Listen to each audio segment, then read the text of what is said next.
राधे राधे दोस्तों, कैसे आप सब। दोस्तों, हमारे यूट्यूब चैनल पर आपका स्वागत है। हमारे इस चैनल को सब्सक्राइब कीजिएगा और हमारी इस वीडियो को लाइक, शेयर और कमेंट ज़रूर कीजिएगा। दोस्तों, जैसा कि आप सभी लोग जानते होंगे कि शारदीय नवरात्रि जो है दोस्तों शुरू हो चुके हैं। जी हाँ दोस्तों, इस बार के शारदीय नवरात्रि 26 सितंबर से शुरू हो चुके थे, जो कि आगे जाकर 5 अक्टूबर तक को चलने वाले हैं। नवरात्रि का पर्व जो है दोस्तों हमारे हिंदू धर्म में एक त्यौहार के रूप में मनाया जाता है। साल भर में कुल 4 नवरात्रि का पर्व मनाए जाते हैं। उसमें से 2 गुप्त नवरात्रि और एक चैत्र नवरात्रि और दूसरा शारदीय नवरात्रि। चैत्र नवरात्रि और शारदीय नवरात्रि का महत्व जो है दोस्तों सबसे अधिक बताया जाता है। दोस्तों, नवरात्रि के इस पावन पर्व पर जो है देवी दुर्गा के 9 रूपों की अलग अलग दिन जो है दोस्तों उनकी पूजा आराधना करके उनकी कृपा प्राप्त करते हैं।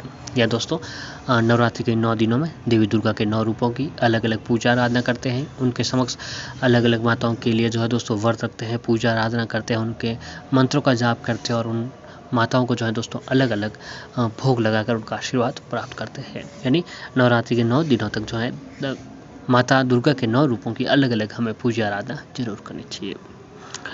दोस्तों, नवरात्रि के पर्व बहुत ही शुभ दिन माने जाते हैं। बताया जाता है कि इन दिनों में जो है दोस्तों माँ देवी दुर्गा भी धरती पर विचरण करने के लिए आते हैं और अपने भक्तों की कई सारी परेशानियों को दूर करके जाते हैं। नवरात्रि के पावन पर्व पर जो है दोस्तों किसी भी एक दिन जो है अगर आप पूर्ण विश्वास, श्रद्धा और सच्चे दिल से अगर माता रानी की पूजा आराधना कर देते हैं तो दोस्तों माता रानी की कृपा आपके ऊपर जरूर बनती है।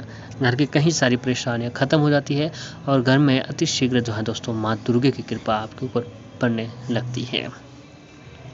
तो दोस्तों, नवरात्रि के इस पावन पर्व का नवरात्रि के इन दिनों को जो है दोस्तों किस्मत चमकाने वाले दिन भी कहा जाता है। अब किस्मत चमकाने वाले दिनों से क्या तात्पर्य है कि इन दिनों में हम जो भी उपाय, यातना फिर साधना करते हैं तो उसका पूर्ण फल हमें अति शीघ्र मिलता है। यानी दोस्तों, आपने देखा होगा या फिर आपने कहीं सुना होगा कि हमारे खुद के घर पर जो है दोस्तों नवरात्रि के पावन पर्व पर कहीं टोटके किए जाते हैं, कहीं उपाय, कहीं यात्राएं, कहीं साधनाएं आदि की जाती हैं। क्योंकि दोस्तों इन दिनों में हम जो भी उपाय, यात्रा और साधना करते हैं उसका फल जो हमें दोस्तों प्राप्त होता है, उसका फल हमें अति शीघ्र प्राप्त होता है। नवरात्रि में किया गया उपाय कभी भी खाली नहीं जाता है। तो दोस्तों, अगर आपके घर में दरिद्रता है, गरीबी है, आप खूब मेहनत करते हैं फिर भी जो है दोस्तों आपको अपनी मेहनत का फल नहीं मिल पा रहा है, या फिर आपके बने बनाए कार्य बिगड़ रहे हैं, आप खूब मेहनत करते हैं फिर भी जो है दोस्तों आपको मेहनत का फल नहीं मिल पाता है, घर में ग्रह क्लेश चल रहा है, नौकरी में प्रमोशन नहीं हो रहा है, पति पत्नी के बीच में लड़ाई झगड़े हो रहे हैं, आप नौकरी में बॉस से परेशान हैं, या फिर दोस्तों घर में धन तो आता है लेकिन धन जो है टिकने का नाम भी नहीं ले रहा है। तो दोस्तों इन सभी समस्याओं का अंत जो है नवरात्रि के पावन पर्व पर किया जाता है। जो दोस्तों नवरात्रि के इस पावन पर्व पर जो है अगर आप कुछ अपने घर पर कुछ खास उपाय जो है अगर आप आज के दिन कर लेते हैं तो दोस्तों आपके घर की कई सारी परेशानियां खत्म हो जाएगी और माँ देवी दुर्गा की कृपा आपके ऊपर अति शीघ्र बनने लगेगी। तो दोस्तों नवरात्रि के इस पावन पर्व पर माँ दुर्गा की कृपा प्राप्त करने के लिए आपको अपने घर पर कुछ पेड़ों की जड़ आपको अपने घर पर जरूर लेकर आ जाना चाहिए। जी हाँ, तो दोस्तों हम आपके लिए कुछ ऐसी ही पेड़ पौधों की जड़ों के बारे में आगे बताने जा रहे हैं, जिन्हें जो है अगर आप अपने घर पर लेकर आ जाते हैं तो दोस्तों माँ दुर्गा की कृपा आपके ऊपर बनती है और उस पौधे की जड़ के साथ साथ माँ दुर्गा भी आपके घर पर पधारेंगे। तो दोस्तों बिना देरी किए आइए जानते हैं कि आपको अपने घर पर कौन सी पौधे की जड़ आपको अपने घर पर लानी चाहिए। तो दोस्तों इसमें सबसे पहला जो है बहेड़ा की जड़। जी हाँ दोस्तों, बहेड़ा की जड़ नवरात्रि के इस पावन पर्व पर घर लाना काफ़ी लाभकारी माना जाता है। तो आप किसी भी शुभ मुहूर्त में जो है दोस्तों नवरात्रि के शुभ पावन पर बहेड़ा की वृक्ष की जड़ और उसका एक पत्ता अपने घर लाएं और फिर पूजा आराधना करने के बाद उसे जो है दोस्तों अपने घर की तिजोरी में रखते हैं। जहाँ पर आप पैसा वगैरह रखते हैं वहाँ पर आपको रख देना है। इस प्रयोग से कभी घर में दोस्तों बहेड़े की जड़ अपने घर पर शुभ मुहूर्त में लाकर घर की तिजोरी में जरूर रखें।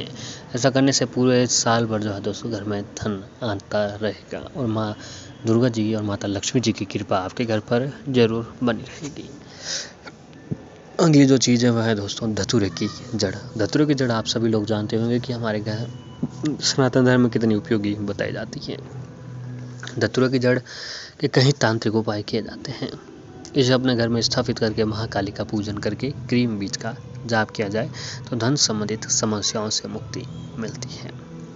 तो दोस्तों धतूरे की जड़ आप नवरात्रि के किसी पावन पर्व पर अपने घर पर लाएं और जब महाकाली की पूजा आराधना करें तो पूजा में शामिल करें और फिर जो है दोस्तों धतूरे की जड़ को आप अपने घर की तिजोरी में रख दें। ऐसा करने से पूरे साल भर जो है दोस्तों आपके घर में कभी भी धन दौलत की कमी नहीं रहेगी। अगली चीज़ जो है वह है दोस्तों काले धतूरे की जड़। अब इसका पौधा जो होता है काले धतूरे का जो पौधा वो सामान्य धतूरे के जैसा ही होता है। हाँ, उसमें फूल अवश्य ही सफ़ेद की जगह गहरे बैंगनी रंग के होते हैं तथा पत्तियों में भी कालापन होता है। इसकी जड़ को नवरात्रि, रविवार, मंगलवार या किसी भी शुभ नक्षत्र में अपने घर लाकर रखने से घर में ऊपरी हवा का असर नहीं होता है, सुख चैन बना रहता है तथा धन की वृद्धि होती रहती है। घर में धन की बढ़ोतरी और ऊपर की हवा से जो है दोस्तों डर से छुटकारा पाने के लिए सबसे सरल उपाय है। अब अगली जो चीज़ है वह है मदार की जड़। दोस्तों नवरात्रि के किसी भी शुभ योग में, शुभ नक्षत्र में मदार की जड़ को अपने दाहिने हाथ में धारण करें। ऐसा करने से आर्थिक समृद्धि में वृद्धि होगी। जिन जातकों को जो है व्यापार में जो कहीं बाहर जाना पड़ता है तो उन लोगों को जो है दोस्तों नवरात्रि के इस पावन पर्व पर मदार की जड़ लाकर अपने दाहिने हाथ में पहनकर किसी भी बिजनेस के लिए बाहर जाए, उस बिजनेस में आपको सफलता जरूर प्राप्त होगी। अब अगली जो है वह दोस्तों हत्था जोड़ी। हत्था जोड़ी से माता लक्ष्मी जी प्रश्न होती है, माँ देवी दुर्गा जी प्रश्न होते हैं और सभी देवी देवताओं की कृपा बनी रहती है। तो हत्था जोड़ी का मुकदमा, शत्रु, संघर्ष, दरिद्रता आदि के निवारण में इसका प्रयोग किया जाता है। तांत्रिक विधि में इसके वशीकरण के उपयोग किए जाते हैं। सिद्धि करने के बाद इसे लाल रंग के कपड़े में बांधकर घर में किसी सुरक्षित स्थान अथवा तिजोरी में रखते हैं। आय में वृद्धि होती है और सभी तरह के संकटों से आपको मुक्ति प्राप्त होती है। अब अगले जो है दोस्तों है बेला की जड़। विवाह की समस्याओं को दूर करने के लिए बेला के फूलों का प्रयोग किया जाता है। एक और जाति है जिसमें मोगरा या फिर मोतिया भी कहते हैं। बेला के फूल सफ़ेद रंग के होते हैं। मोतिया के फूल मोती के समान होते हैं। महिलाओं को गुरु की जड़ और पुरुष को शुक्र की जड़ अपने पास रखनी चाहिए। ऐसा करने से उनके बीच में जो है आपसी तालमेल बना रहता है। अब अगली जो चीज़ें हुआ है दोस्तों चमेली की जड़। अनुराधा नक्षत्र में और नवरात्रि के किसी भी शुभ दिन पर चमेली की जड़ को अपने गले में बांध दे, शत्रु भी मित्र हो जाएंगे। विष्णुकांता का पौधा भी शत्रुनाशक होता है। अगली जो है दोस्तों चंपा की जड़। हस्त नक्षत्र या फिर किसी शुभ नक्षत्र में चंपा की जड़ लाकर बच्चे के गले में बांध दे। इस उपाय से बच्चे को प्रेत बाधा, नजर दोष आदि से छुटकारा प्राप्त होता है। अब अगली जो चीज़ है वह है दोस्तों शंख पुष्प की जड़। शंकर पुष्प की जड़ नवरात्रि के शुभ योग में लाकर से चांदी के डिब्बे में लाकर घर की तिजोरी में रखते हैं। यह धन समृद्धि दायक होता है, इससे घर में धन की बढ़ोतरी होने लगती है। तुलसी जी की जड़। नवरात्रि में पावन पर्व पर तुलसी जी की जड़ लाकर मस्तिष्क पर धारण करें, इससे अग्नि भय से आपको मुक्ति मिलेगी। तो दोस्तों ये जड़ें जो अगर आप अपने घर पर एक भी लाते हैं तो माँ दुर्गा देवी, माता लक्ष्मी जी की कृपा आपके ऊपर जरूर बनी रहती है।